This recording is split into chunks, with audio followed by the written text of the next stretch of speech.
네, 여러분 안녕하세요. 금융상품시장론 5주차. 이번 주에는 이자율에 대해서 좀 더 구체적으로 살펴보는 시간을 갖도록 할게요. 자, 이번 시간에 다룰 내용은 학습 목표는 이자율이라고 하는 것들이 여러 가지 개념이 있는데 그걸 우리가 어떻게 파악할 수 있느냐. 그 이자율에 의해서 정확하게 가격이 결정되는 상품이 있어요. 그게 채권인데 이자율과 채권 가격이 어떤 관계를 가지고 있고 우리가 어떻게 적용을 해서 채권의 이론 가격을 계산하는지 그리고 그 의미가 뭔지를 한번 살펴보도록 할게요.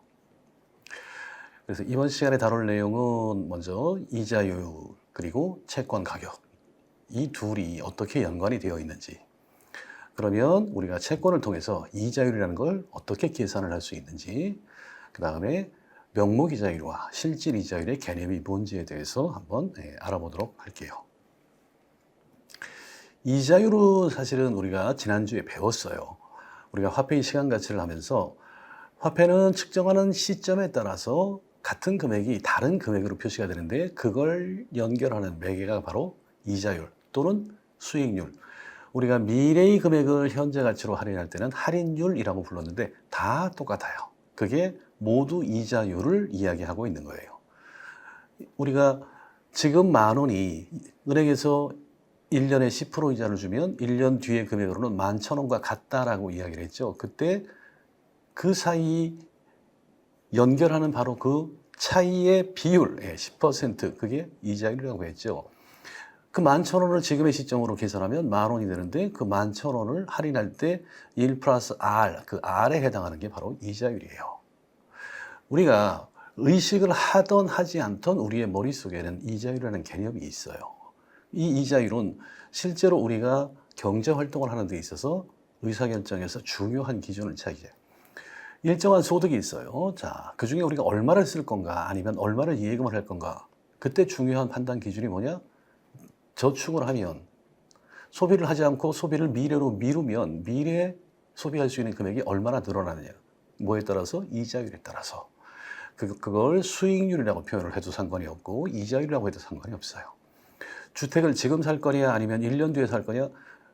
어차피 지금 내 돈을 가지고 다 주택을 사는 게 아니니까 일부는 차입을 해야 되는데 은행에서 빌려야 되는데 연간 내가 이자를 얼마나 물어야 되느냐. 그래서 이자율의 크기가 소비의 중요한 결정에 주택 구입에도 마찬가지고 채권 투자도 마찬가지고 예금, 바로 이런 이유 때문에, 즉 경제 활동에 참여하고 있는 경제 주체들이 암묵적으로 이자율에 의해서 모든 의사결정을 하고 있어요. 그래서 국가는, 중앙은행은 이자율을 움직여서 금리를 조절함으로써 이런 소비나 저축이나 이런 모든 의사결정에 영향을 끼치고 싶어 해요.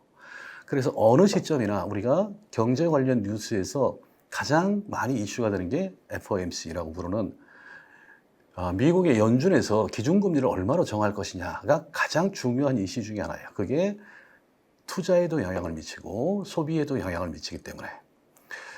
단순히 우리가 이자율이라고 할 때는 이자율은 굉장히 다양해요. 우리가 예금을 했을 때 받는 것도 이자율.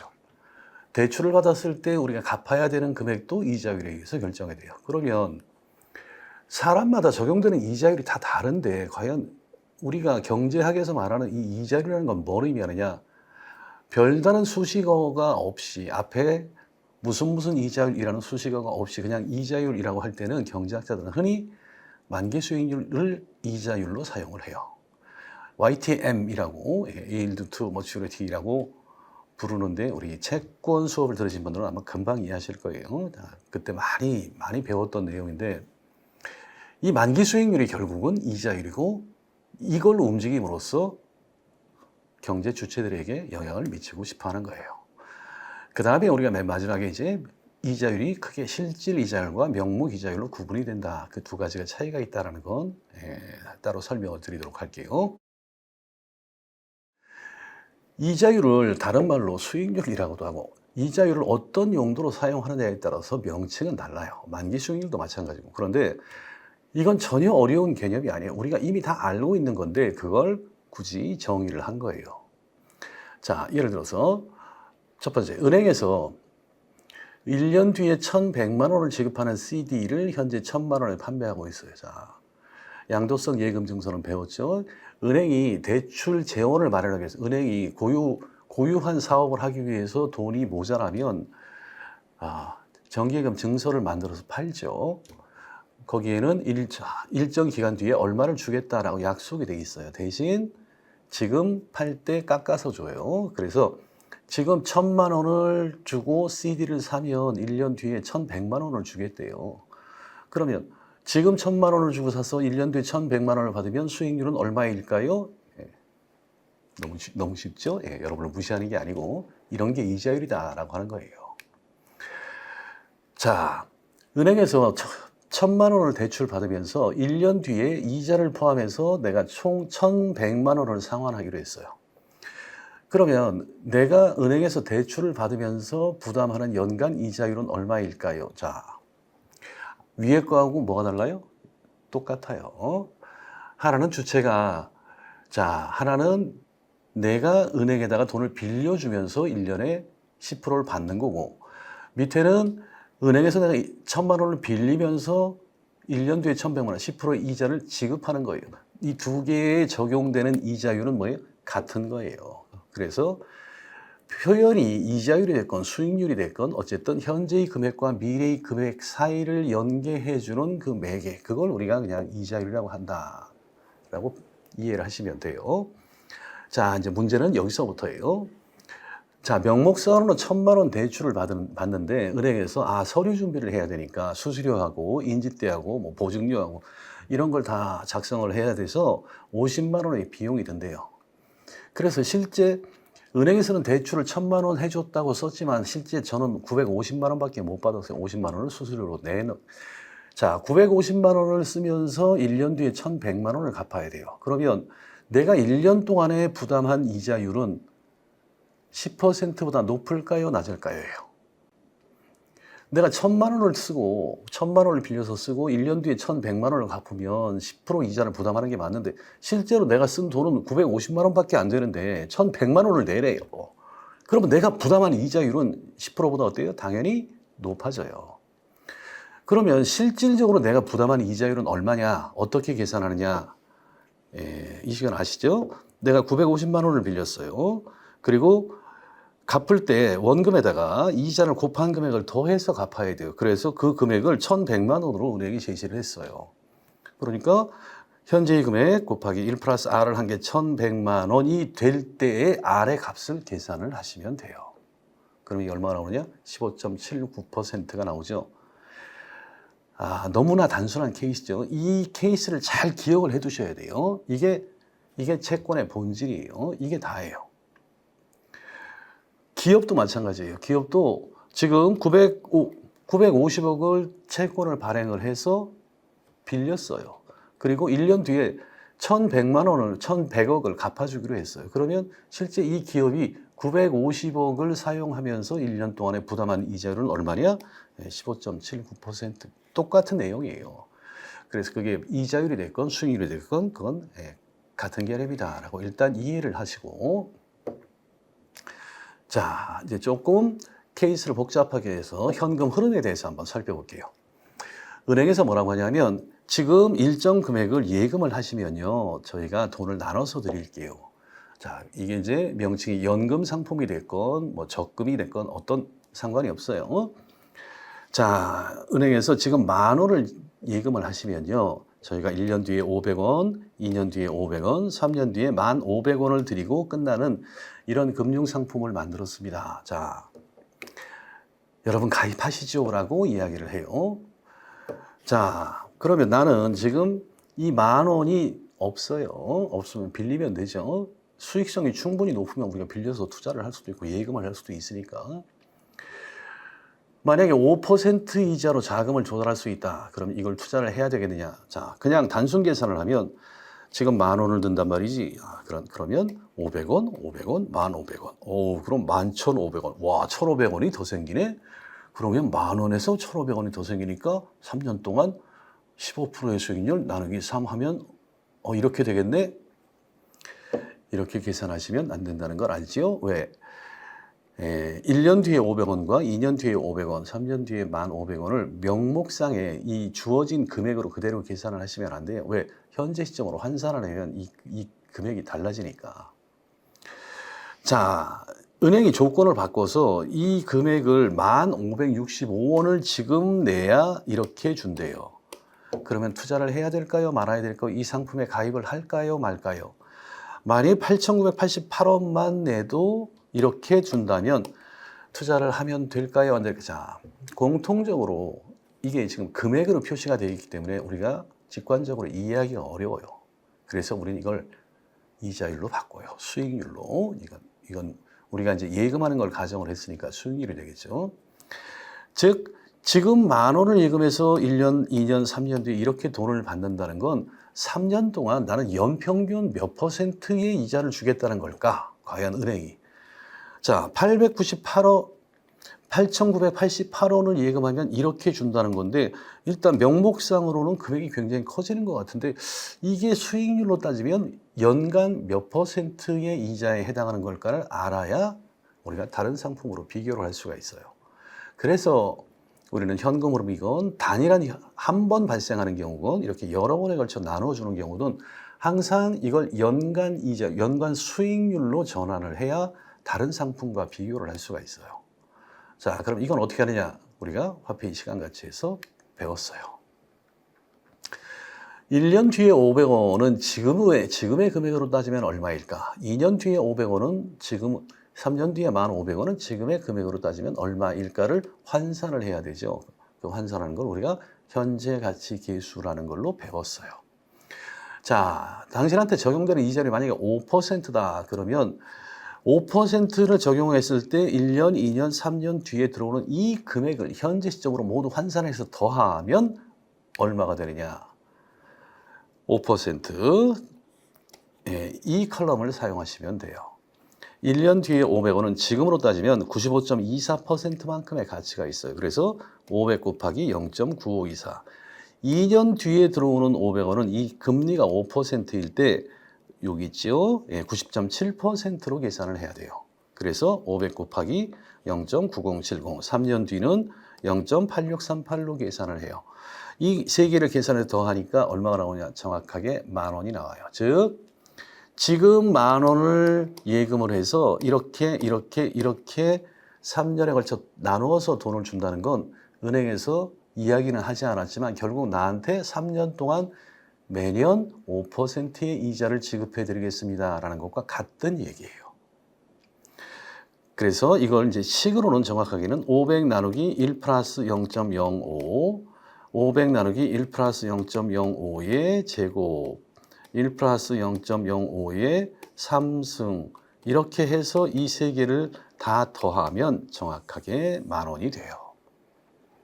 이런 방식으로 해서 내재되어 있는, 즉 명시적으로 몇 %라고는 이야기하지 않았지만 10,000원을 내면 이렇게 준단 말이지. 얘들이 나한테 연 5%씩 이자를 주겠다는 거구나라고 계산을 하시면 돼요.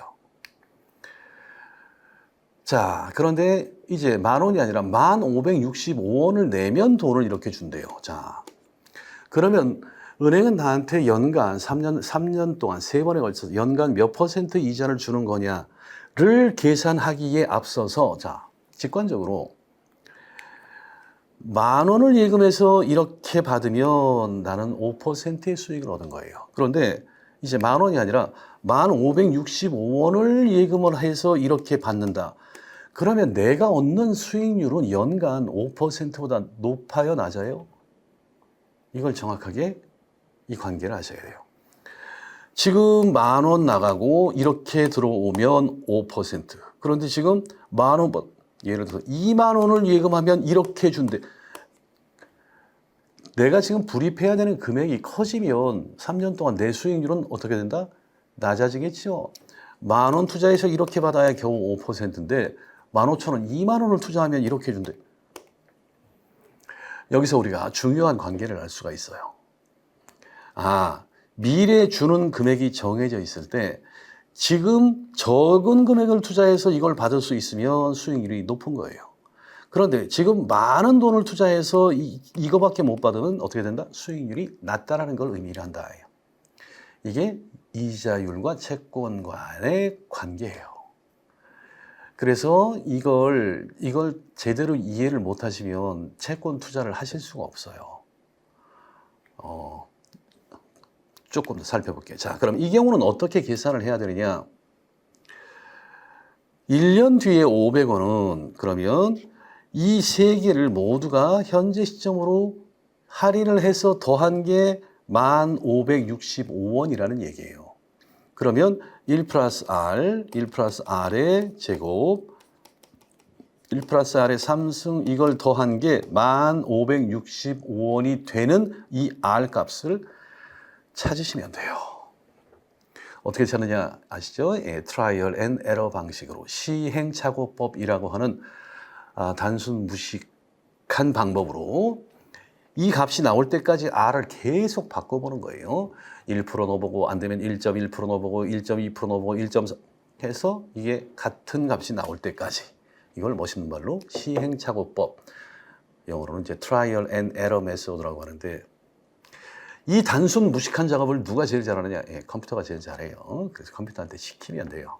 우리는 이게 구조가 식이 이렇게 해서 나올 때 이 R 값을 의미하는 거구나 라는 것만 아시면 되고 계산 못 하셔도 돼요. 이건 여러분들이 하는 게 아니라 계산기가 하는 거예요. 자, 그러면 이제 여기에 1 플러스 R분의 1 플러스 R의 제곱분의 1 플러스 R의 3승분의 1의 값을 요 현재 가치 계수표에서 찾으시면 되는데 일단 우리가 여기가 10,000원이었을 때 5%에 해당하는 값. 그런데 지금은 1565원이니까 나한테 주는 수익률이 5%보다 낮겠구나. 이쪽에서 찾으시면 돼요.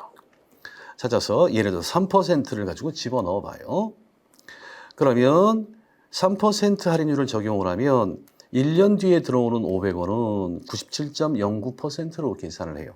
2년 뒤의 금액은 94.26%, 3년 뒤의 금액은 91.51% 해서 들어오는 금액에다가 곱해보면 이게 정확하게 1565원이 나와요. 그래서 은행에서 1565원을 예금을 하시면 이렇게 드립니다라고 하는 건 결국 3년 동안 나한테 3% 이자를 주겠다라는 걸 돌려서 말한 거다라고 이해를 하시면 돼요. 한 번 더. 이제 지금 8,988원만 예금을 하면 이렇게 돈을 준대요. 그러면 이건 나한테 연 몇 퍼센트의 수익을 주는 걸까를 똑같은 방식으로 계산을 하시면 되는데 해보면 9%가 나와요. 이거 앞에서처럼 이 컬럼이나 자, 이 컬럼의 값을 넣고 계산을 해봐서 이 값이 나오는지 또는 여기서 8,988원이 나오는지 계산해야 되는데 엑셀로 간단하게 계산할 수 있어요. 엑셀 시트에다가 500원, 1,500원 넣고 여기 계수를 넣어서 이 두 개를 곱한 거를 여기다 기재를 하고 이 세 개를 썸을 해보시면 8,988 하고 나와요. 그러면 8,988원을 예금하고 3년 동안 이렇게 받는다는 건 은행이 나한테 연 9% 수익을 주겠다는 거구나 라고 이해를 하시면 돼요.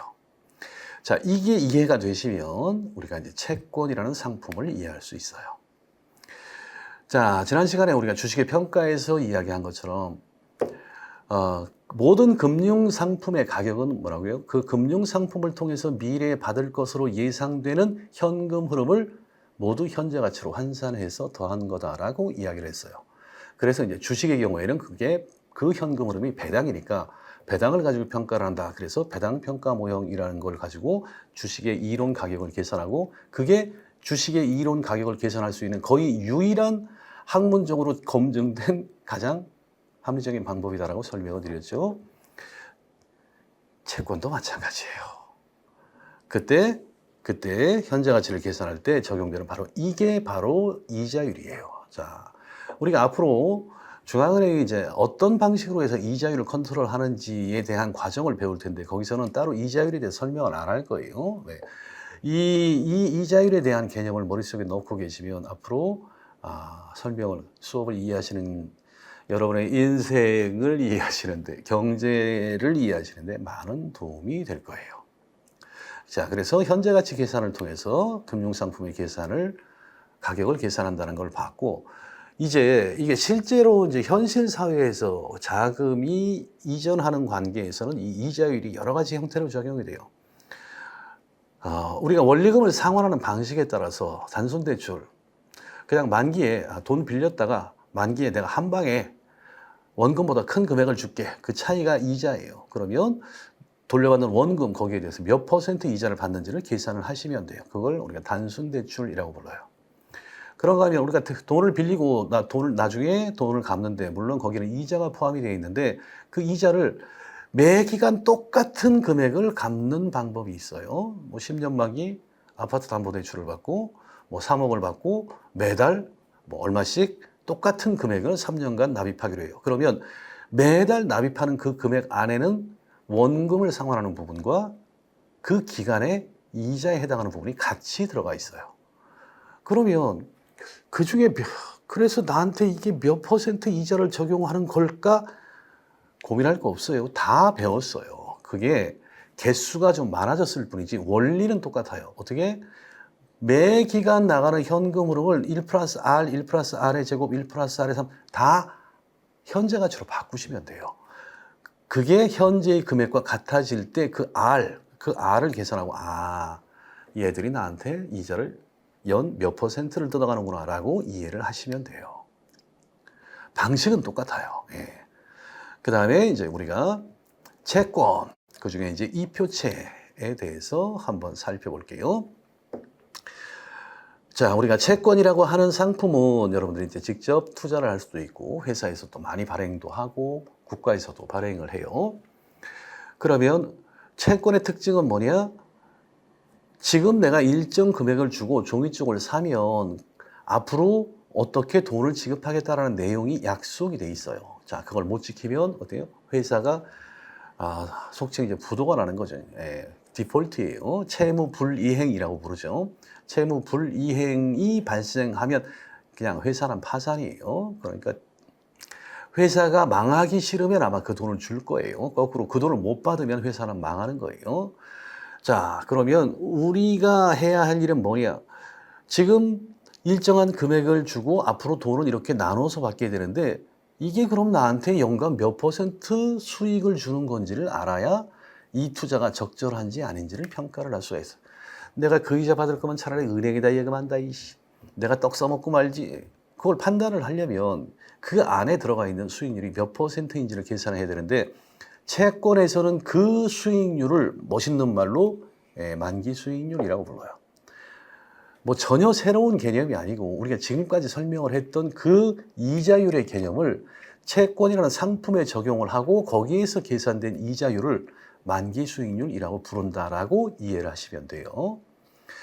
Yield to maturity. 자, 이게 채권의 만기예요. 그러니까 채권을 만기 동안 가지고 있으면, 즉 채권을 사면 앞으로 1년 뒤에 100원 드려요. 2년 뒤에 100만 원 드려요. 3년 뒤에 100만 원 드려요. 매우 100만 원 드려요. 네. 나중에 N년 뒤에 100만 원 이자 플러스 원금 뭐 이렇게 드립니다. 이거 지금 자 9천에 팝니다. 자, 우리한테 필요한 건 뭐예요?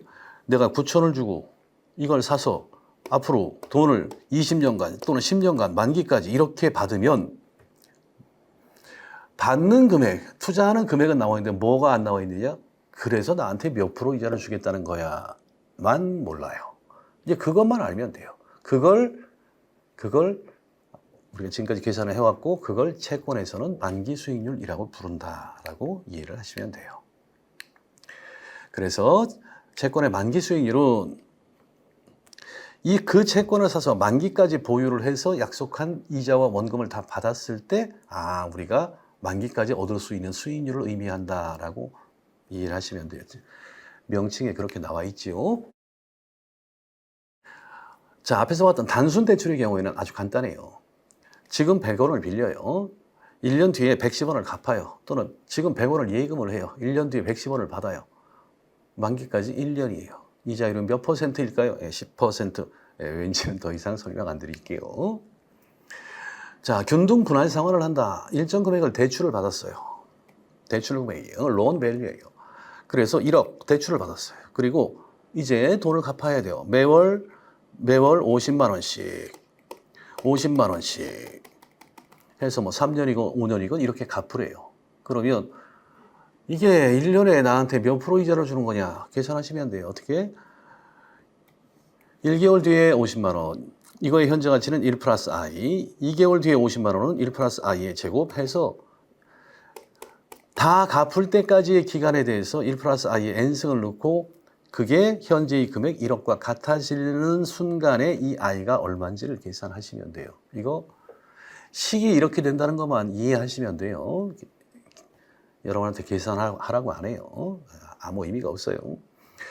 자, 다만 여기서는 이제 매월 갚아 나갔다. 그래서 여기서 i를 구하면 이건 뭐냐면 월 단위 이자율이에요. 그러니까 한 달에 얘들이 나한테 0.7%를 받는구나. 그러면 연으로 환산하려면 곱하기 12를 해서 나한테 연간 부담시키는 이자율이 얼마구나라는 걸 계산을 하시면 돼요. 근데 이거 우리 재무관리에서 배우셨을 거예요. 이거 내부 수익률 IRR을 계산하는 거하고 똑같아요. 그래서 이건 워낙 많이 쓰이는 식이기 때문에 엑셀에 내장 함수가 있어요.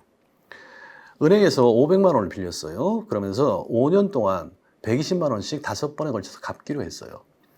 그래서 지금 500만 원 빌렸어요. 일단 부호는 이제 반대로.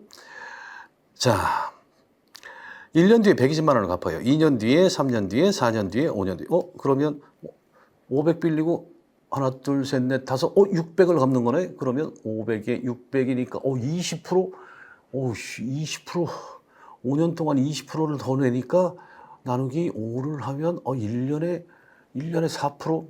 이렇게 계산하시면 안 되죠. 왜냐하면 500만 원을 빌리고 첫 해에 120만 원을 갚았어요. 만약에 그 논리라면 4, 5, 20, 5년 동안에 20%니까 연 4% 이자를 내는 거구만 이라고 생각을 하면 어떤 문제가 있냐. 만약에 진짜 이자율이 4%였어요. 처음에 500 빌렸어요. 1년 뒤에 그러면 이자는 얼마예요? 5, 4, 20. 이자는 20이에요. 그런데 실제 나는 120을 냈죠. 그러면 120 낸 거 중에서 이자에 해당하는 부분은 얼마예요? 20이야. 나머지 100은 뭐냐? 내가 원금을 갚은 거예요. 왜? 500만 원 빌려서 4% 이자라며. 그러면 1년 동안 이자는 나는 20만 내면 되잖아. 근데 내가 120을 줬잖아. 그러면 그중에 20은 이자고 100은 원금을 갚은 거잖아. 그러면 2년 차이는 남아있는 할부 금액이 얼마가 되느냐? 100원 갚았죠? 2년 차이는 400원이 남아요. 400만 원이. 그런데 연간 이자율이 똑같이 4%라면 이번에는 2년 차이는 이자를 얼마만 내면 돼요? 4%니까 4, 4, 16? 16만 내면 된다고. 그런데 나는 또 120을 냈어요. 그러면 이 120, 내가 낸 120 중에 16은 이자에 해당하는 부분이고 나머지 104가 뭐냐? 원금을 상환한 부분이에요. 그러니까 이렇게 단순하게 계산하시면 안 돼요. 어쨌든 그래서 120 이렇게 갚아 나가기로 했다. 그러면 지금 500 빌리고 120 이렇게 5번 갚았지요. 이 두 개를 같게 만들어주는 1 플러스 R, 1 플러스 R의 제곱, 1 플러스 R의 3승, 1 플러스 R의 4승, 1 플러스 R의 5승으로 나누어서 이 5개를 다 더한 게 이 500과 같아질 때 R을 계산하시면 돼요. 이게 이런 대출에 내재되어 있는, 명시적으로 드러나 있지는 않지만 결국 나한테 그 적용하기로 한 이자율을 계산하는 방식인데, 이거 엑셀에 이렇게 집어넣고 이 자리에다가 이걸 쳐놓으시면 돼요. 당장 쳐넣어라. IRR, Internal Rate of Return, 내부 수익률을 구해주세요 라는 함수죠. 그 함수가 엑셀에 내장이 돼 있어요. 그래서 IRR을 계산하세요. 어디부터? 여기서부터 여기까지에 대해서 IRR을 계산하세요. 그러면 얘가 한 방에 값을 줘요. 6.4%. 너 500 빌렸지? 앞으로 5년간 120씩 갚는 거는 5년간에 매년 네가 6.4%씩 이자를 무는 거하고 똑같은 거야. 예. 이렇게 해서 그냥 계산을 하시면 돼요. 자, 이제 우리가 볼 건 채권에서 가장 일반적으로 사용되는 이표채 방식이에요. 이 표체 그냥 우리 채권에서는 다 배웠죠. 회사가 일반 투자자, 뭐 기관도 마찬가지고 일반 대중을 상대로 해서 돈을 빌려요. 그때 차용증을 주는데 회사가 발행하는 회사채의 표준 양식은 이렇게 돼 있었어요. 지금은 전자적으로만 발행이 되기 때문에 실물이 발행이 안 되는 경우가 많아요. 그래서 지금은 채권의 실물을 보기가 어려워요. 근데 실제 제가 직장 생활을 할 때는 이 채권은 매매 단위가 100억 단위로 매매가 돼요. 그러니까 이렇게 100만 원짜리 채권을 실물을 이제 장중에 매매를 해요. 나 200개, 뭐 4.3회 200개 삼성전자 80회 매도, 그럼 계약이 체결이 돼요. 그러면 장이 끝나고 나면 이 실물을 갖다 줘야 돼요. 그래서 이제 그걸 수도라고 부르죠. 인수, 인도. 그러면 장이 끝나면 대개 이제 막내 직원이 주로 이제 여직원들이 이제 신입 직원들이 많이 서류 봉투에다가 이거 300억 원어치 넣고 이제 출장을 뭐 서울에 있는 다른 금융기관에 이걸 전달을 해줘야 돼요. 우리가 이제 팔았으니까. 그리고 거기에 해당하는 어음을 받아오든가 아니면 뭐 계좌로 보내든가 하는 이제 수도를 나가는데 이렇게 실물을 들고 왔다 갔다 하니까 택시 타고 300억 원어치를 들고 가는데 택시 타고 가고 있는데 갑자기 삐삐가 오죠. 예. 삐삐라고 아세요? 예. 빨리빨리 부장님 전화네. 그럼 택시에 잠깐 내려서 중간에 공중전화를 찾아가요. 그래서 서류봉투 전화기 위에 올려놓고 전화를 하고 야 거기 갔다가 오는 길에 그 중간에 거기 S증권 거기 들려가서 누구 만나가지고 그 뭐 하나 그 통장 받아와야 된다. 네. 그리고 다시 택시를 타고 열심히 가죠. 예, 가다 보니까 봉투가 없어요. 그래서 여직원이 입사한 지 3개월 만에 300억 원을 잊어먹었어요. 300억 원어치 채권을. 그래서 울고 난리가 났지요. 물론 그래도 못 써요. 이거 가져간다고 아무나 쓸 수 있는 게 아니에요. 이건 유가증권이고 누구 건지를 알기 때문에. 자, 겨냥이에요. 샘플인데 이건 예전에 삼성전자 주식회사 삼성전자 이 로고를 아시는 분? 네, 옛날 사람이에요. 네. 자, 삼성전자가 80회 사채를 발행을. 자, 회사가 설립된 이래로 돈이 필요할 때마다 사채를 발행을 해요. 1회차, 2회차, 3회차, 뭐 지금은 뭐 123회차, 뭐 250회차예요. 자, 이렇게 발행을 해요. 이 종이총 하나가 100만 원짜리예요. 그래서 1년번호. 이걸 우리가 통일규격증권이라고 해요. 이렇게 유가증권을 발행을 할 때는 규정이 있어요. 그래서 용지는 몇 그램 이상으로 해야 되고 거기에는 어떤 내용이 들어가야 되고 하는 것들이 다 규정이 돼 있어요. 그래서 보증이 없는 거고. 자, 여기 이 표체 우리가 이제 영어로 쿠폰 채권이니까 본드라고 부르는데 이거 신사임당 할머니보다 훨씬 커요. 종이가. 통일규격증권이 멋있게 생겼어요. 진짜 있어 보이게 규격이 정해져 있는데 제가 지금 이 뒤를 못 보여드리는데 이 뒤에 보시면 이 채권을 가지고 있으면 자 언제 이자를 주고 연 이자를 몇 번에 걸쳐 주고 하는 그 모든 조건들이 그 뒤에 우리가 차용증 쓸 때 자 100만 원 빌렸습니다. 자 원금은 언제 갚아줄 거고 이자는 어떤 식으로 줄 거고 이 돈을 가지고 뭐 할 거고 뭐는 하지 않을 거고 하는 내용들을 다 기재를 하게 되어 있는데 그게 요 뒷면에 써 있어요. 근데 중요한 건 그게 아니고 요 종이 밑에 보면 뭐가 있냐면 이게 붙어 있어요. 지금 이 채권이 너무 커서 제가 반만 자른 거예요. 그래서 요 밑에 붙어 있는 게 뭐냐면 이게 붙어 있어요. 오래되신 분들은 아시죠? 예전에 회수권이라고 기억나세요? 우리가 버스를 탈 때 이렇게 긴 종이가 있었죠. 10장짜리. 그래서 여기 구멍이 그래서 버스를 타고 내릴 때 요거 한 장씩을 찢어서 내는데 많이 해보셨지요? 10장짜리를 11장으로 잘게 쪼개서 그때 알면서도 눈 감아주셨던 안내양 언니 감사합니다. 자, 채권에도 밑에 이게 붙어 있는데 여기 보시면 여기서부터예요. 지금 흐려서 잘 안 보이실 수 있는데 여기 1번 돼 있죠? 이게 뭐냐? 이자 지급 교부표예요. 그래서 우리나라의 채권들은 보통 3개월에 한 번씩 이자를 줘요.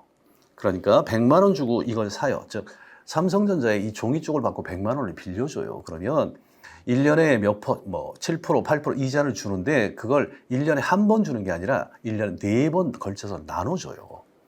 그래서 발행이 91년 뭐 90, 그러면 여기 보시면 만기가 4년짜리 채권이에요. 그러면 1년에 4번 이자를 주는데 약속한 3개월이 지나면 요걸 찢어가지고 은행에 그 뒤에 권면 뒤에 써 있어요. 어느 은행에 그 날짜에 이걸 갖고 가시면 이 금액에 해당하는 이자를 드립니다라고 돼 있어요. 이걸 뭐라고 하느냐? 이걸 쿠폰이라고 불러요. 그래서 이표채라고 불러요. 이자를 이렇게 쿠폰 형식으로 나눠준다. 그래서 이표채라고 불러요. 그래서 3333 하나 둘 셋 넷 만기 4년 총 16번의 이자를 지급받는 이런 채권이에요. 자, 그럼 이런 채권의 가격을 어떻게 계산하느냐? 지금까지 배운 내용하고 똑같아요. 발행일, 만기, 쿠폰, 만기 수익률, 액면, 이자 이게 있으면 그리시면 돼요. 이 채권을 사면 그러면 한 기간 뒤에 50을 받겠구나. 두 기간 뒤에 50, 맨 마지막에는 50, 여기다 원금을 받으니까 1000, 이렇게 돈이 들어오겠구나 라고 계산이 됐어요. 이제 앞으로 들어올 돈은 이렇게 정해져 있고 이걸 1000원에 사래. 그러면 1000원에 사서 이렇게 돈을 받는다는 건 1년에 나한테 몇 %의 이자를 준다는 걸까? 수익률을 준다는 걸까? 똑같은 방식으로 계산하시면 돼요. 이렇게 해서 계산한 걸 만기 수익률이라고 불러요. 자, 원리는 배웠어요. 1,000원을 투자하시면 돈을 이렇게 드립니다.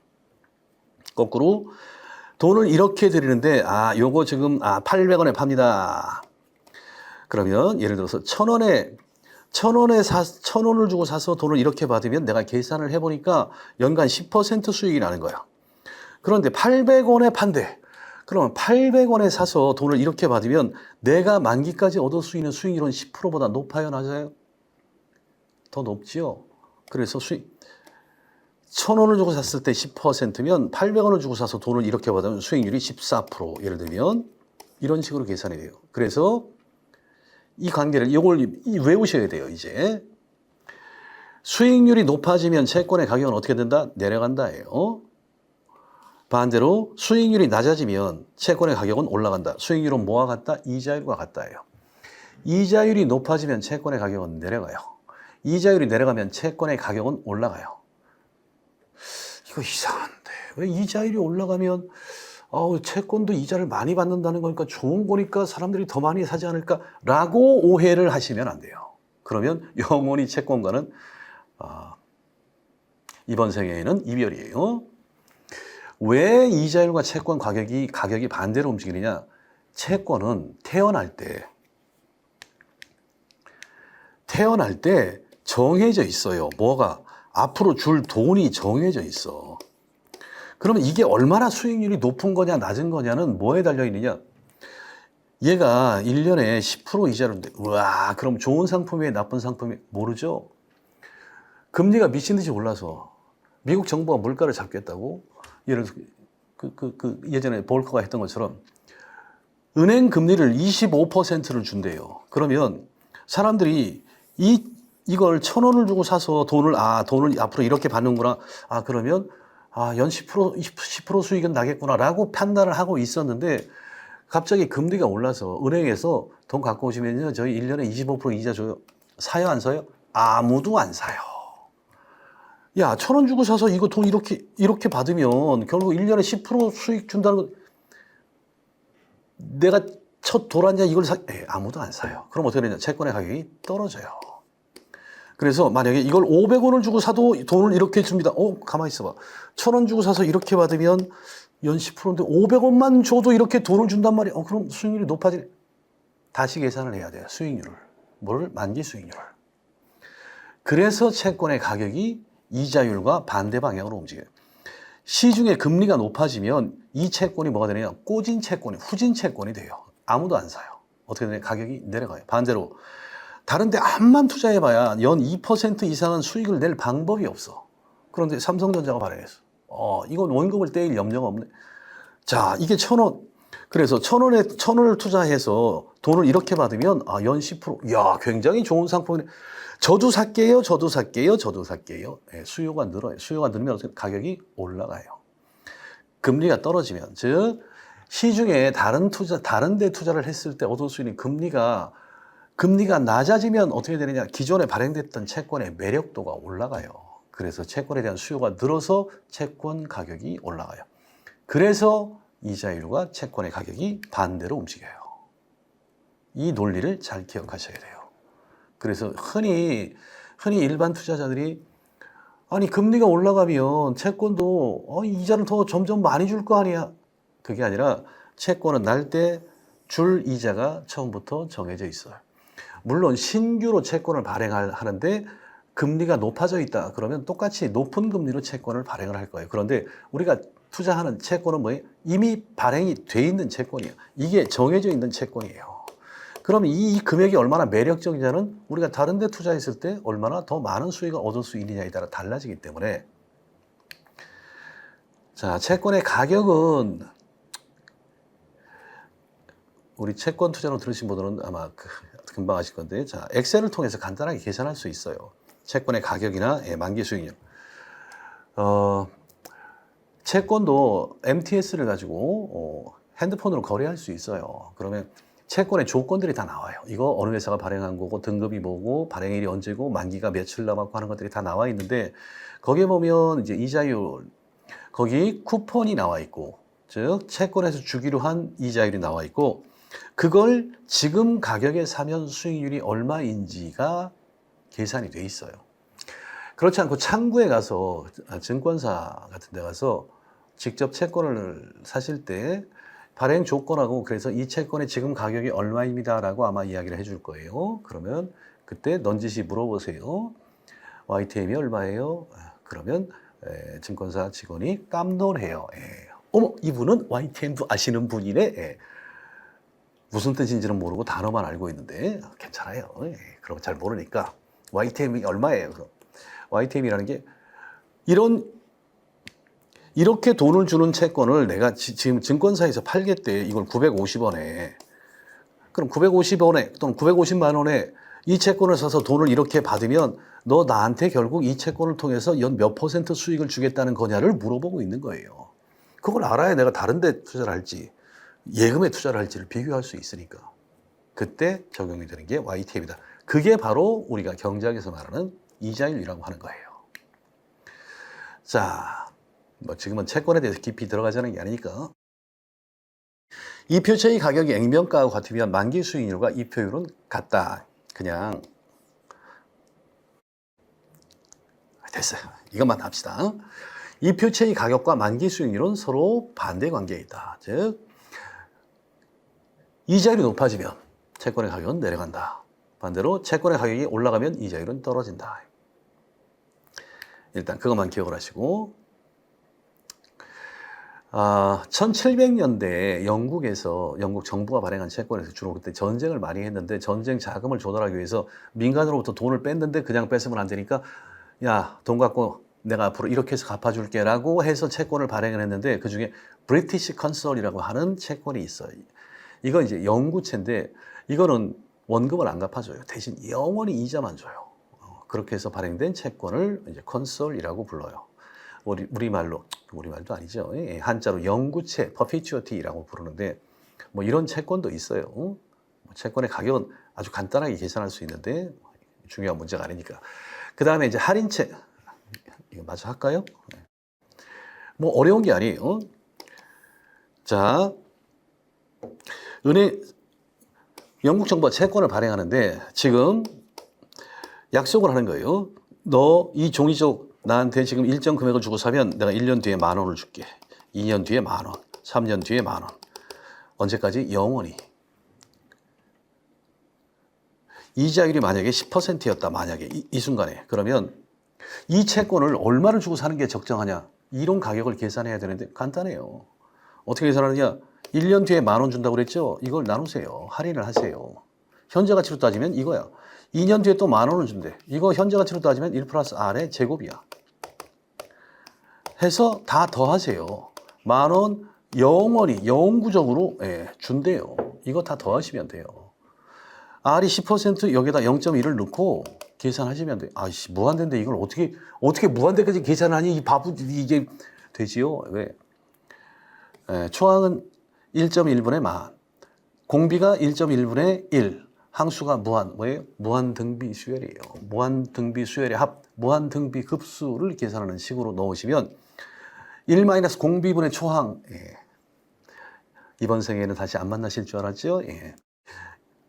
무한등비 급수를 계산하는 1-공비분의 초항식에 넣으면 간단하게 나와요. R분의 C. 그래서 어떻게 나오느냐? 0.1분의 만 하고 계산이 돼요. 이거 다 무한대까지 다 더하면 이야, 좀 멋있죠? 계산하면 10만. 이 상품의 적정한 이론 가격은 얼마? 10만이에요. 순간적으로 계산했죠? 어차피 검증이 안 되니까 검증이 돼요. 자, 지금 10만 원을 예금을 하세요.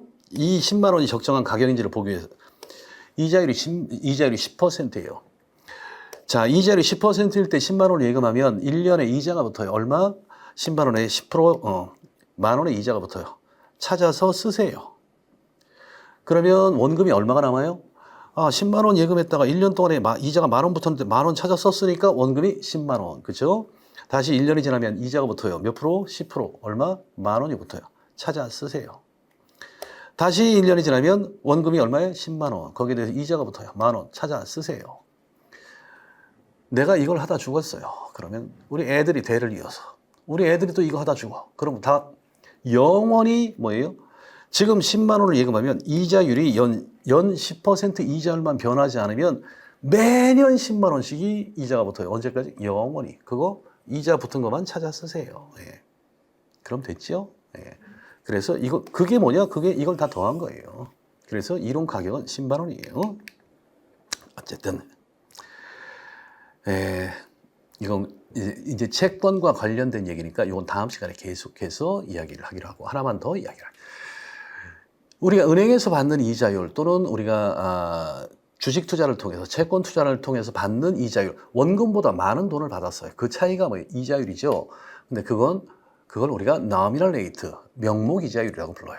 이건 내가 10만 원을 예금해서 11만 원을 받았어요. 와, 10%만큼 더 생겼네. 그런데 그동안에 물가가 20%가 올랐어요. 그러면 구매력으로 따지면 1년 전에 10만 원이 가지고 있는 구매력이 지금 11만 원이 명목상으로는 이자가 붙어서 11만 원이 됐지만 지금의 11만 원이 갖는 구매력보다 훨씬 더 커요. 그래서 이런 인플레이션을 고려를 했을 때 나한테 주는 수익률이 얼마냐, 그걸 계산한 걸 실질 이자율이라고 불러요. 이론적으로 실질 이자율 개념은 이게 아니에요. 그런데 우리가 실무에서는 그냥 이런 식으로 쓰니까. 그래서 우리가 눈에 보는 대부분의 이자율은 전부 다 명목 이자율이에요. 그러면 실제로 구매력의 차원에서 내가 구매력이 얼마나 늘었느냐, 돈을 가지고 살 수 있는 능력이 얼마나 늘었냐를 보려면 그 기간 동안에 인플레이션을 빼줘야 돼요. 그걸 빼서 나온 값을 우리가 실질 이자율이라고 한다. 예를 들어서 은행에서 연 10% 이자를 준대요. 어머, 그러면 야, 내가 1년만 꾹 참으면 1년 뒤에는 물건을 살 수 있는 능력이 10%만큼 증가하겠구나. 그 기간 동안에 인플레이션이 8%였어요. 그러면 실제 10% 더 큰 금액을 받았지만 구매력이라는 측면에서는 몇 퍼센트가 늘어난 거냐? 2%만 늘어난 거예요. 그때 이 2%를 우리가 실질 이자율이라고 부른다. 이 관계를 우리가 지난 시간에 설명드렸던 피셔 할아버지께서 최초로 이야기를 하셨어요. 그래서 명목 이자율은 실질 이자율에다가 인플레이션을 더한 값이다인데 우리가 실무에서 사용할 때는 실질 이자율은 눈에 안 보이니까 리얼 레이트는 nominal rate, 명목 이자율에서 인플레이션을 뺀 값 이렇게 계산을 해요. 은행에서 10% 이자를 받았다. 인플레이션이 8%다. 그러면 1년 동안 예금하면 구매력은 2% 는다. 이렇게 계산을 하고 이걸 피셔 방정식 또는 피셔 효과라고 불러요. 그래서 실질 이자율이 낮아진다. 결국 사람들은 1년 동안에 금액이 얼마나 늘어나느냐도 중요하지만 물가를 고려했을 때 얼마나 내 수익이 증대하는지를 측정을 하기 때문에 실질 이자율을 가지고 판단을 한다예요. 여러분 1년에 은행에서 2% 이자 준대요. 그런데 우리가 체감하는 연간 물가는 어때요? 2%보다 높아요. 그러면 우리는 2% 예금을 이자를 주는 예금을 하는 순간 뭐예요? 돈을 까먹고 있는 거지요. 우리는 그걸 고려하고 있어요. 그걸 우리가 실질 이자율이라고 한다라고 일단 알아두시면 될 것 같아요. 자, 이번 시간에는 우리가 이자율에 대해 살펴봤는데 이자율은 결국 만기 수익률을 의미한다. 그래서 우리가 일반적으로 수식어가 없이 이자율은 그러면 저게 채권 시장을 건드리는 거구나. 왜? 채권 시장을 통해서 모든 이자율이 이제 파생이 되기 때문에 일단 이 표체는 가격과 수익률, 가격과 이자율이 서로 반대로 움직이는 관계에 있다. 그 다음에 채권의 만기가 길면 이자율이 변할 때 채권의 가격이 더 많이 변화하는데 이 관계는 다음 시간에 조금 더 자세히 보도록 할게요. 자, 오늘은 여기까지 하고 다음 시간에는 이자율이 어떻게 움직이는지에 대해서 설명을 드리도록 할게요. 자, 수고하셨습니다.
여러분 안녕하세요. 금융상품시장론 이번 시간에는 지난 시간에 이어서 이제 이자율이 어떻게 변화해 가는지를 설명하는 두 가지 정도의 이론에 대해서 살펴보도록 할게요.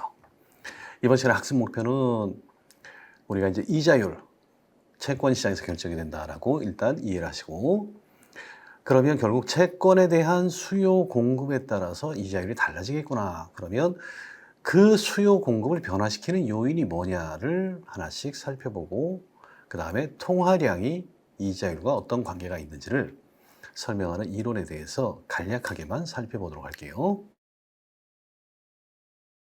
오늘 학습할 내용은 이자율이 움직이는 과정인데, 자, 그걸 먼저 채권 시장을 통해서 살펴보고, 채권 시장에서 균형 이자율이 어떻게 결정이 되는지, 그 다음에 유동성 선호 모형이라는 전혀 다른 관점에서, 다른 차원에서 이자율 변화를 설명하는 모형에 대해서 살펴보도록 할게요. 일단 전체적인 이 분량이 좀 많은데 대부분 다 상식적인 내용이기 때문에 제가 꼭 핵심이 되는 내용들을 위주로만 설명을 드릴게요. 자, 자산 소유의 결정 요인은 뭐냐? 자, 우리가 이자율은 뭐예요? 채권의 가격을 결정한다라고 그랬죠. 그래서 채권의 가격, 그거에 의해서 이자율이 결정이 되는구나라는 걸 알고 있는데, 채권도 뭐예요? 투자 상품의 일종이에요. 그러면 사람들이 투자 상품을 결정할 때 어떤 요인에 의해서 영향을 받느냐를 이제 일반적으로 설명을 한 거예요. 먼저 돈이 많아요. 돈이 많으면 사지요. 예, 채권도 사고 주식도 사. 예, 그래서 일반적으로 자산에 대한 수요가 늘어요. 돈이 많아지면. 그 다음에 자산의 기대 수익률이 높아요. 그럼 어때요? 사람들이 많이 사겠지요. 예, 양의 관계에 있어요. 자, 투자 대상이 위험성이 굉장히 커요. 그럼 어떻게 해요? 예, 안 사요. 그래서 이건 음의 관계에 있거든. 유동성이 풍부한 자산이에요. 즉 언제든지 쉽게 현금으로 전환할 수 있어요. 그런 자산은 사람들이 좋아해요. 수요가 늘어요. 그래서 일반적인 자산에 대해서 사람들은 어떤 수요 패턴을 가지고 있느냐? 재산에 따라서, 기대 수익률에 따라서, 위험, 물론 이게 전부가 아니에요. 그렇지만 가장 중요한 요인이라고 생각되는 것들을 가지고 설명을 한번 해보는 거예요. 지금 제가 이 시간에 설명드리는 내용이 진리를 이야기하지 않아요. 우리는 사회과학이기 때문에 진리가 없어요. 왜? 그 안에서 활동하는 사람들의 패턴이 바뀌고 생각이 바뀌면 영구적인 건 없어요. 이 세상에 변하지 않는 유일한 사실은 뭐예요? 이 세상에 모든 것들이 변화한다는 것 말고는 없어요. 다 변해요. 우리가 현재까지 알려진 지식으로 이 사회과학을 설명할 수 있었으면 우리가 살기가 편안해졌겠죠. 행복한 경제 생활을 하고 있을 때 그게 안 되기 때문에 어쨌든 지금까지 이 이자율을 설명하는 통상적인 방법에 대해서만 이야기를 하는 거예요. 자, 그러면 채권에 대해서 한번 살펴봅시다. 그러면 채권에 대해서는 그러면 앞에서 봤던 이런 것들이 과연 같이 적용이 되느냐? 똑같아요. 재산의 크기와 양의 관계에 있어요. 기대 수익률과 양의 관계, 채권도 투자 대상이니까 위험과는 음의 관계에 있어요. 그 다음에 유동성과 양의 관계에 있어요. 자, 일단 이 관계의 방향을 먼저 알아두세요. 물론 여기에 나와 있는 요인이 전부는 아니지만 우리가 중요하다라고 생각할 수 있는 이런 요인들에 대해서 채권은 채권의 수요량이 이렇게 움직이는구나라는 걸 일단 알아두시고, 이제 전통적인 수요 공급에 의해서 이자율이 어떻게 결정되고 변화하는지를 설명하는 이론을 살펴볼게요. 자, 먼저 채권의 수요는 채권의 가격이 쌀수록 어때요? 수요가 늘어나지요. 왜? 채권은 지난 시간에 본 것처럼 미래 받을 돈이 정해져 있어요. 그런데 이걸 싸게 판대 작은 돈을 가지고 그 미래 그 돈을 다 받을 수 있대. 채권의 가격이 낮다는 건 뭐예요? 이자율이 높다는 얘기죠. 그러면 수요가 늘어요. 왜? 똑같은 품질의 삼성전자가 발행한 채권인데 가격이 싸졌어. 그럼 당연히 사겠다는 사람이 많아지겠죠.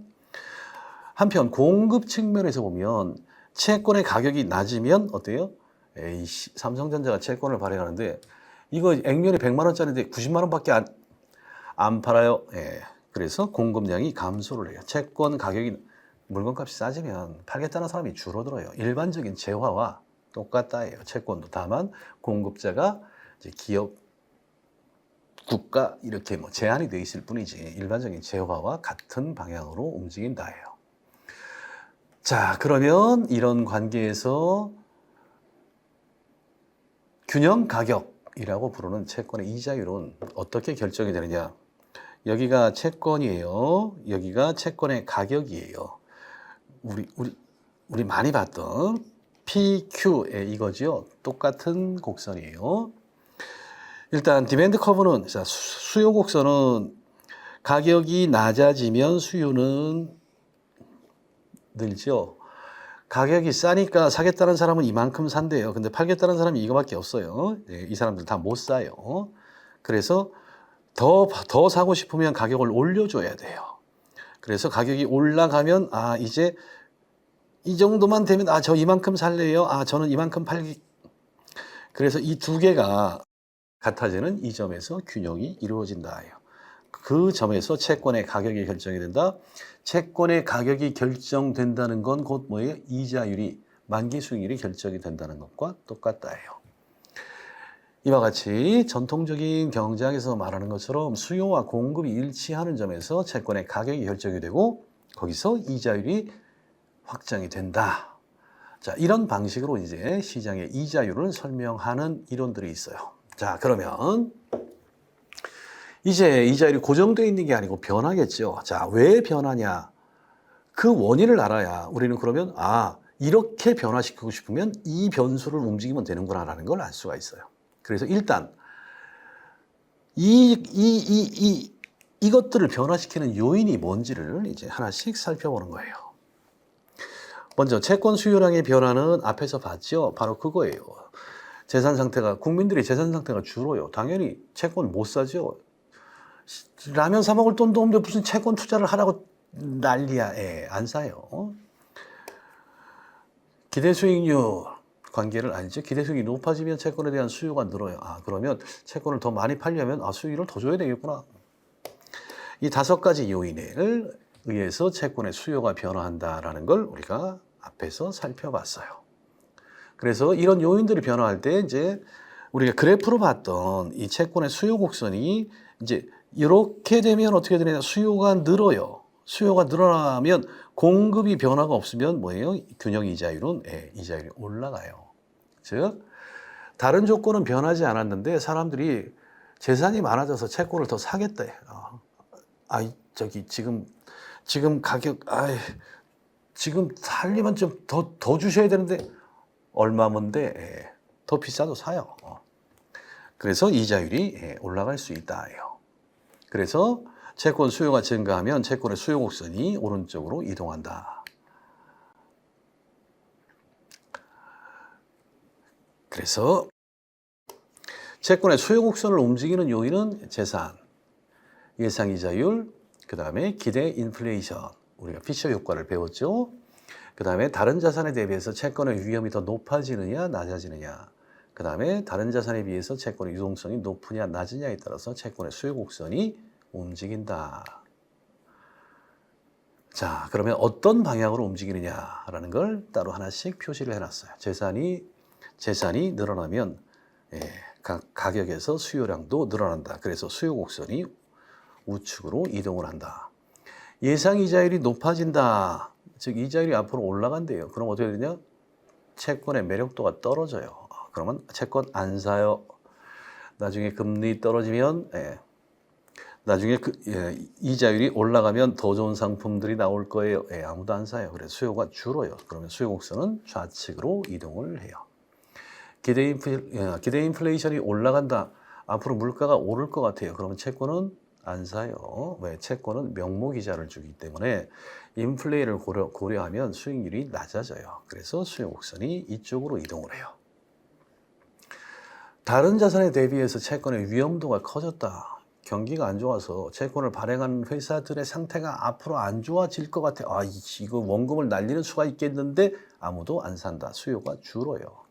그래서 수요 곡선은 왼쪽으로 이동을 해요. 채권의 유동성이 높아진다. 언제든지 현금으로 전환이 시장에서 많이 거래가 된다. 안전한 자산이고만 사요. 그래서 수요량이 증가해서 수요 곡선이 우측으로 늘어요. 자, 그 수요곡선은 이런 5가지 요인에 의해서 변화하고, 그러면 공급 측면은 어떠냐? 주로 기업과 정부라고 생각하시면 채권을 공급하는 쪽이 주로 이제 기업하고 정부니까 투자 기회의 예상 수익성이 높아져요. 자, 경기가 앞으로 좋아질 것 같아. 야, 그럼 생산량 늘려야지. 돈이 없는데, 야, 채권 발행해. 그럼 이자 줘야 되는데, 야, 많이 팔면 되잖아. 많이 팔아서 이자 주면 될 거 아니야. 예. 투자를 했을 때 얻을 수 있는 수익성이 높아질 거라고 기대가 되면 어때요? 기업들이 공격적으로 투자를 해요. 이런 걸 노리고 금리를 움직이는 거예요. 그래서 공급 곡선이 오른쪽으로 공급이 늘어요. 기대 인플레이션이 증가한다. 기대 인플레이션이 증가하면 뭐예요? 기업은 좋지요. 예, 물건값이 오를 것 같아요. 물건값이 오를 것 같으면 내가 생산해서 파는 물건 가격은 오르고 고정적으로 주는 이자 비용은 상대적으로 부담이 줄어들어요. 그래서 채권을 찍고 싶어요. 많이 찍고 싶어요. 그래서 공급 곡선이 오른쪽으로 이동을 해요. 정부의 재정 적자 규모가 커져요. 자, 정부는 돈을 써야 되는데 정부는 돈을 못 찍어내지요. 예, 돈은 한국은행에서 찍어내는 거고, 돈이 없으면 정부도 빌려서 써야 돼요. 그래서 국채를 발행을 해야 되는데 그 공약으로 쓰기로 한 돈은 이만큼인데 돈이 없네. 세금이 조금밖에 안 거치네. 예, 그러면 채권을 발행을 해요. 그럼 어떻게 되냐? 공급 곡선이 오른쪽으로 공급량이 늘어나게 돼요. 자, 그래서 일단 공급 곡선을 움직이는 요인은 뭐냐? 첫째, 투자의 수익성이 높아지면 공급량이 늘어요. 기대 인플레이션이 높아지면 공급량이 늘어요. 그래서 공급 곡선이 오른쪽으로 이동을 해요. 정부의 재정 적자가 커지면 정부가 국채를 많이 발행을 해요. 그래서 공급량이 저절로 늘어요. 그래서 오른쪽으로 이동을 해요. 자, 그래서 공급 곡선이 이동을 하면 이게 이쪽으로 가요. 그러면 우리가 피셔 효과를 봤죠. 기대 인플레이션에 대해서만, 기대 인플레이션이 변할 때 이자율이 어떻게 변화해 갈 건지를 수요 공급을 나타내는 이 곡선의 변화를 가지고 한번 설명을 해보면, 제일 먼저 기대 인플레이션이 높아져요. 그러면 채권에 대한 수요는 먼저 수요 측면을 보면 수요는 어떻게 된다? 줄어들지요. 왜?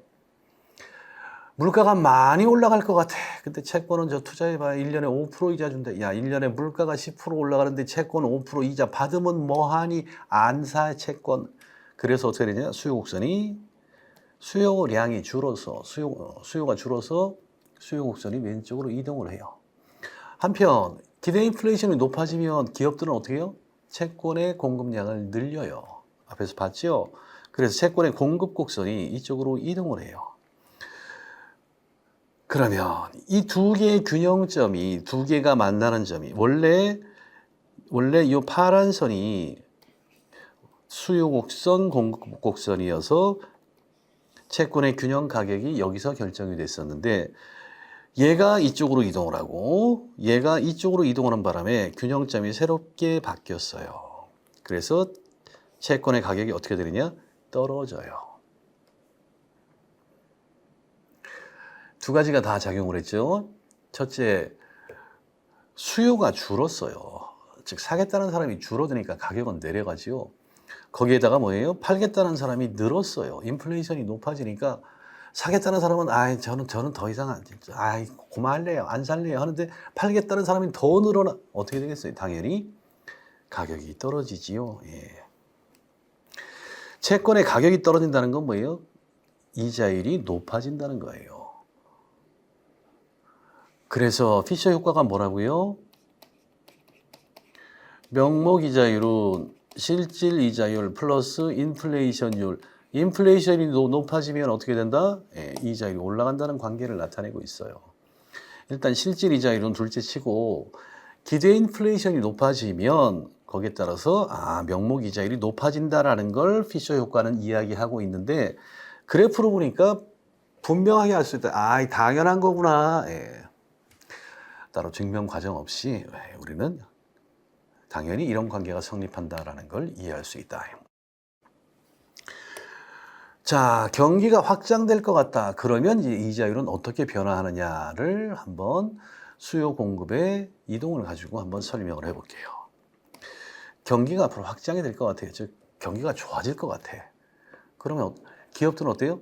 생산량을 늘려야죠. 그러니까 돈이 필요해요. 그러니까 채권을 많이 발행을 해서 자금을 조달을 해요. 그래서 공급 곡선이 일단 이동을 해요. 자, 지금 현재는 여기 요 파란 선 이게 균형이었는데 공급이 늘었어요. 그래서 이쪽으로 밖으로 나갔어요. 자, 수요는 어떻게 되느냐? 수요도 늘기는 느는데 상대적으로 얘보다 적게 늘어요.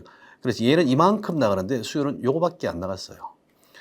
그러면 공급은 많이 늘었는데 수요는 조금밖에 안 늘어요. 그러면 가격은 어떻게 돼요? 떨어지지요. 팔겠다는 사람은 이만큼을 더 팔겠다는데 사겠다는 사람은 요만큼만 더 산대. 그럼 어떻게 돼요? 이걸 다 팔려면 가격이 내려갈 수밖에 없어요. 그래서 새로운 균형 채권 가격은 여기서 결정이 돼요. 그러면 이게 기존의 채권의 가격보다 내려가요. 채권의 가격이 내려간다는 건 이자율이 올라간다라는 걸 이야기해요. 물론 요 케이스에서는 이런데 반대로 공급은 요거밖에 안 늘어요. 그래서 이렇게 갔는데 수요가 많이 늘어서 이렇게 갔다. 그러면 어떻게 되냐? 채권의 가격이 올라갈 수도 있어요. 채권의 가격이 올라가면 이자율은 어떻게 내려간다. 이 내려갈 수도 있어요. 그래서 개별 경제의 수요와 공급의 탄력성, 수요와 공급이 얼마나 경기에 대해서 민감하게 반응하느냐에 따라서 이자율은 올라갈 수도 있고 내려갈 수도 있어요. 즉 경기가 좋아진다고 해서 항상 이자율이 한 방향으로만 움직이지는 않아요. 그 관계를 우리가 이런 그래프를 통해서 알아볼 수 있다라는 거예요. 그래서 우리나라 경제가 지금 어떤 상태에 있는지를 먼저 파악하는 게 중요해요. 그래서 정답이 없기 때문에 그렇게 맨날 싸우는 거예요. 야당하고 여당하고 이걸 늘리면 금리가 내려가기 때문에 안 좋다. 아니다. 지금 어떤 상태에 있고 이게 변수를 변화시켰을 때 어느 정도나 움직일 수 있는지에 대해서 아무도 모르기 때문에 이런 일이 생겨요. 아무튼 그건 곡선의 이동을 통해서 우리가 사전적으로 이래서 이랬겠구나라는 걸 우리가 확인할 수 있다. 미국의 케이스를 보면 경기 변동하고 이자율이 어떤 관계가 있느냐를 이건 3개월짜리 금리를 가지고 51년부터 2014년까지를 보여준 그림인데 여기 shaded area라고 부르는 요 음영 구간, 요 진하게 색칠되어 있는 구간, 이 구간이 경기 침체기예요.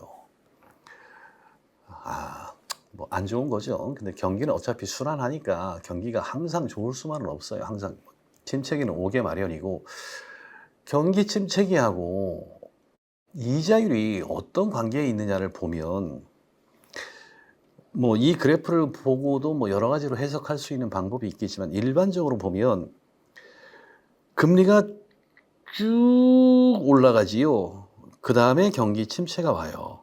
경기 침체가 오면 금리를 확 내려요. 왜? 경기를 살려야 되니까. 자, 침체기를 벗어나서 좀 살아나죠. 그럼 어떻게 되냐? 금리가 올라요. 시중에서.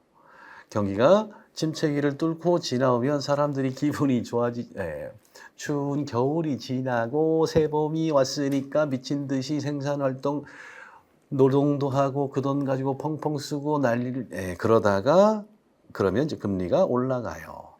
그러다가 단기적으로 고점이 되면 다시 경기 침체가 와요. 그럼 금리가 또 떨어져요. 대충 그동안에 미국의 경제를 가지고 보면 경기가 확장될 때 침체기를 지나서 경기가 살아나서 고점까지 가는 동안에는 이자율이 일반적으로 상승해요. 그리고 경기 침체기에는 금리가 하락하는 특징이 있어요. 자, 지난번에 설명을 드렸죠. 지금이 우리가 경기 침체기냐 아니냐 이거는 그 당시에는 몰라요. 왜냐하면 지금은 이자율이 보이지만 경기가 여기 와 있어요. 야, 이게 고점이냐 아니냐. 6개월이 지났는데 그 6개월 전보다 더 높이 올라와 있다. 그럼 그때는 고점이 아니에요. 그러면 6개월이 지나서 더 높이 올라왔으니까 지금이 고점이냐? 다시 6개월이 지났는데 더 올라와 있어. 그럼 이때도 고점이 아니에요. 즉 고점이냐 저점이냐, 경기 침체기냐 아니면 쇠퇴, 이거는 사후적으로만 우리가 확인할 수 있어요. 아, 돌이켜보면 그때가 굉장히 안 좋을 때였구나, 그때가 좋을 때였구나라는 건 6개월에서 1년이 지나야 알 수 있어요. 그래서 가급적이면 경기 침체기를 줄이는 게 좋은데, 그럴 때 이제 우리가 이자율을 보면 어떤 통찰력을 얻을 수 있지 않겠느냐.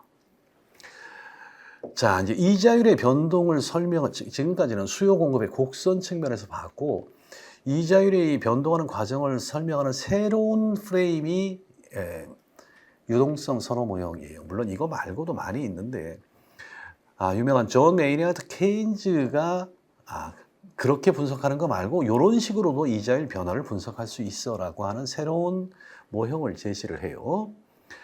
케인즈는 일단 수요 공급을 잊으시고, 케인즈는 채권이 아니라 화폐를 가지고 설명을 하려고 했어요. 그래서 사람들은 재산을 두 가지로 보유한다. 현찰로 갖고 있거나 아니면 채권에 투자를 한다.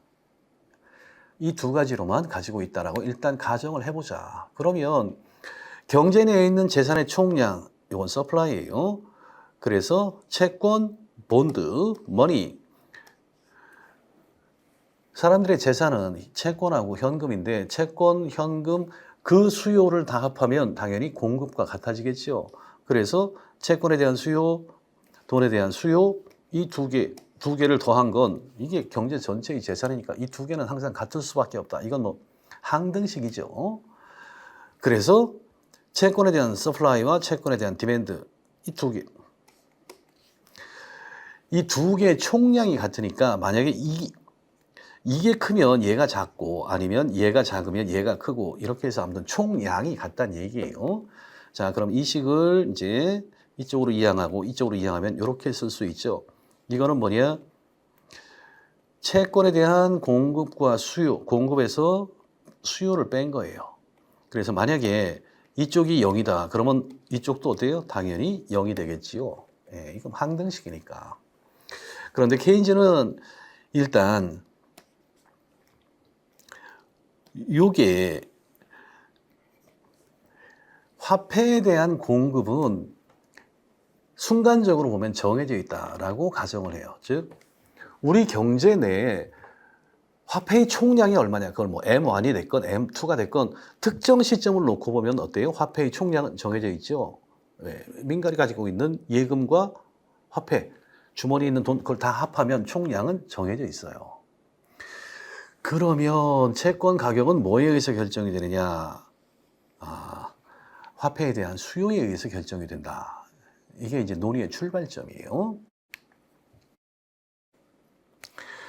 우리가 앞에서 봤던 채권을 채권에 대한 수요와 공급을 가지고 이자율을 분석하는 그런 모형은 이제 인플레이션이 변화할 때 이자율이 어떻게 변화하느냐, 이런 걸 분석하기에는 편해요. 왜?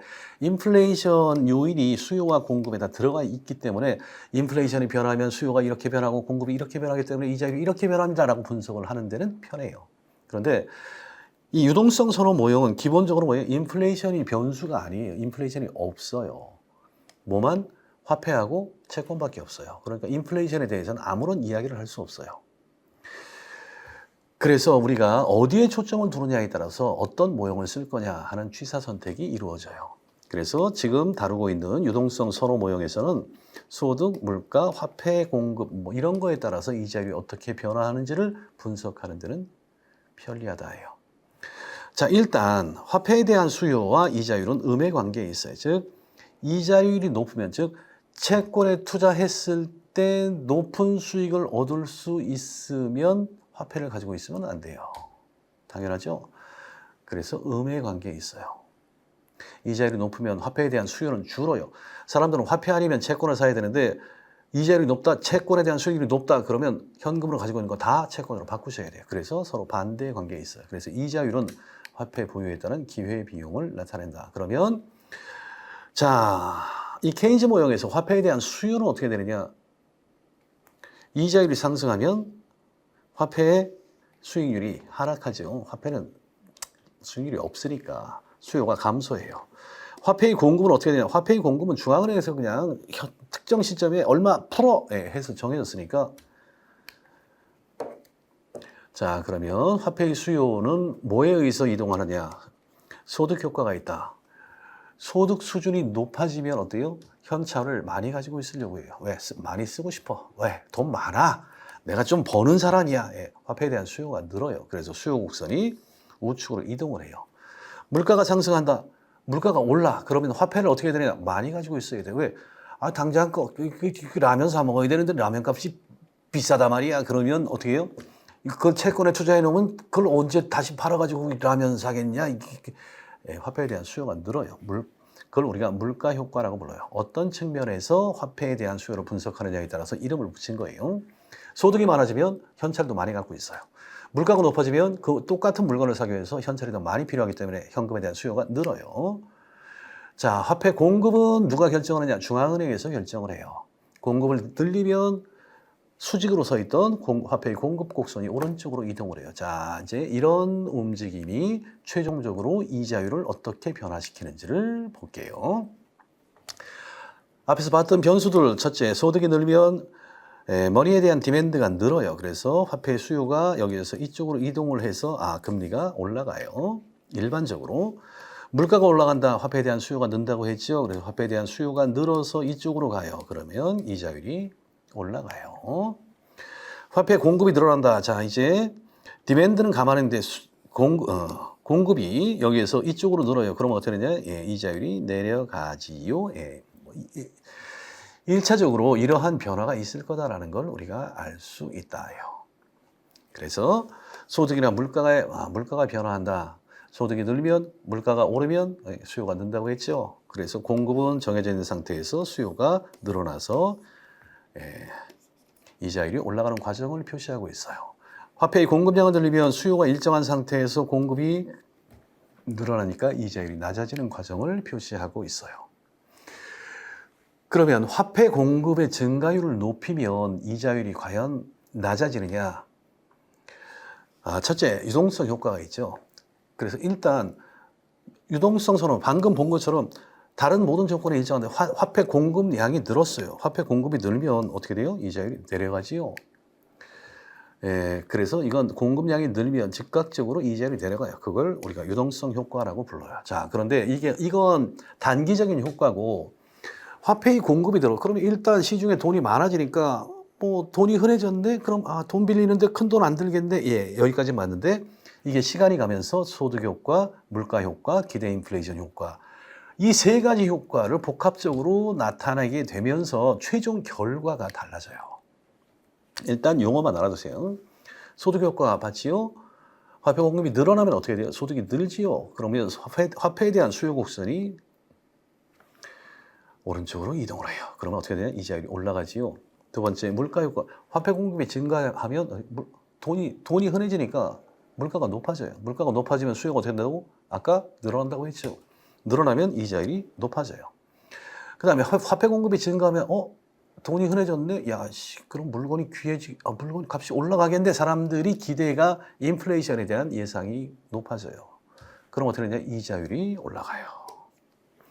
이 세 가지 효과가 어떤 게 더 크게 나타나느냐에 따라서 장기적으로 통화량을 증가시켰을 때 이자율에 미치는 효과들이 달라질 수 있어요. 그래서 즉각적으로 나타나는 유동성 효과가 다른 효과보다 더 크다. 그러면 최종적인 이자율은 낮아질 거예요. 반대로 유동성 효과는 얼마 안 되는데 이런 효과들이 더 크다. 그러면 최종적으로 금리는 올라갈 거예요. 그래서 이렇게 다양한 결과들이 나올 수 있어요. 장기적으로 보면. 단기적으로는 시중의 통화량을 확 밀어내면 일단 금리는 낮아지죠. 그렇지만 그 통화가 돌아다니면서 이제 여러 가지 새로운 효과를 나타내는데 그 대표적인 게 소득, 물가, 기대 인플레이션 효과다. 그래서 최종적으로 금리를 낮추는 유동성 효과, 나머지 금리를 높이고자 하는 이 세 가지 요인들의 합 중에서 어떤 게 더 크냐에 따라서 경제마다 똑같이 통화량을 풀었을 때 최종적으로 나타나는 결과는 달라질 수 있다라는 걸 일단 이해를 해두세요. 정답은 없어요. 우리나라라고 해서 처음에는 이랬다가 또 시간이 경과하면 이런 효과가 더 강해질 수도 있는 거고, 정확한 답은 아무도 몰라요. 그렇지만 일단 통화량이 변했을 때 이자율이 변화하는 경로를 우리가 이런 팩터를 가지고 파악을 할 수 있구나, 이런 경로가 있구나라는 것만 일단 이해를 해두시면 돼요.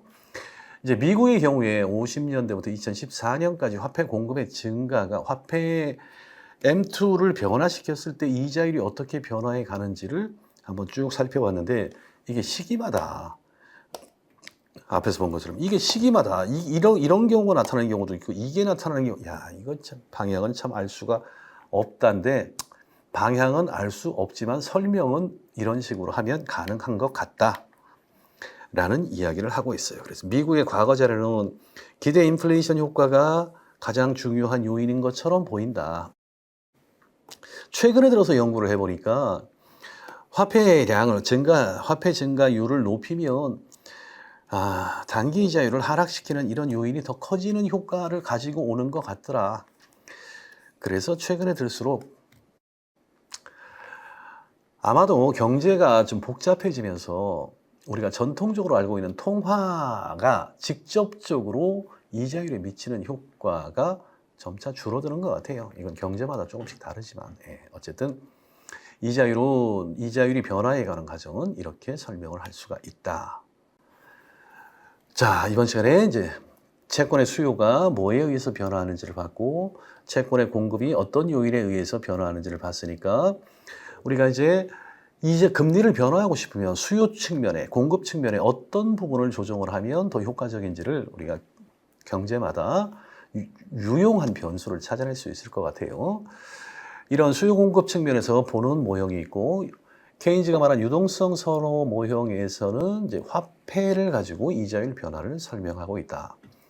그래서 화폐 공급이 변화할 때 이자율이 소득 효과, 물가 효과, 기대 인플레이션 효과, 그 다음에 유동성 효과, 그 중에 어떤 게 더 효과가 크냐에 따라서 최종적인 이자율의 변화 방향이 달라질 수 있다 라는 걸 설명을 드렸어요. 이렇게 해서 이제 이자율에 대한 여러분의 통찰력을 높이는데 조금이나마 도움이 됐으면 좋겠습니다. 자, 오늘 여기까지 하고 다음 시간에는 이자율 기간 구조에 대해서 설명을 드리도록 할게요. 수고하셨습니다.